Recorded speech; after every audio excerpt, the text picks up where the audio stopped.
The Democrat convention is over, and it was a total disaster, a complete bust. There'll certainly be no bounce, and I don't blame them for this. It was the whole virtual convention thing. What a mess and a big zero that was.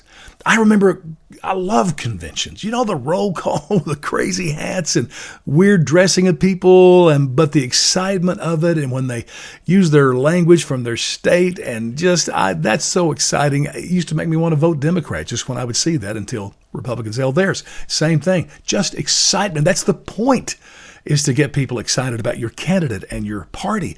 Didn't happen. And so my advice to Republicans are really twofold. One, you got to have some live speeches.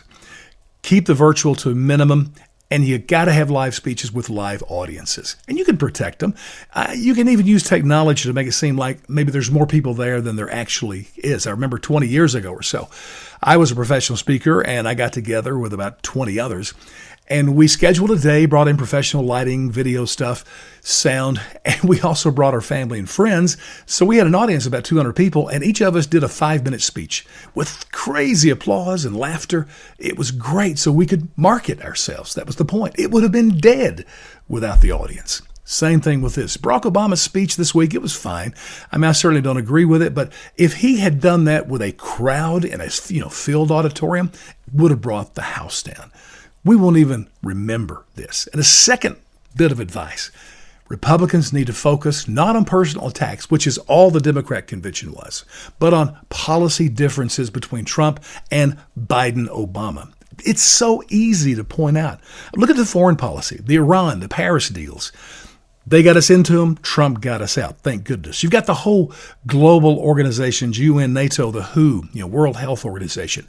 Obama and Biden traveled the world for 8 years, apologizing and kissing every butt they could find. Trump comes in, kicks every butt, and makes them pay their fair share. ISIS? Do I need to say more? Domestic policy. Trump is about tax cuts, regulation cuts. There's been so many. Biden is out there saying there's going to be more taxes. And by the way, I get so tired of the old Democrat lie. Oh, we're only going to tax the rich. I just remind you that the Supreme Court ruled over 100 years ago that an income tax was unconstitutional. So Congress had to literally pass an amendment to make it legal. And they promised, though, the people, it's only going to be on the rich. Enough said.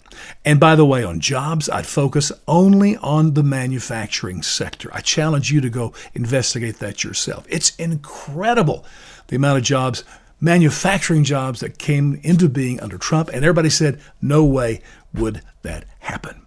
So Republicans, they probably will not take my advice, but that's it. I just hope there's some bit of excitement to keep me awake.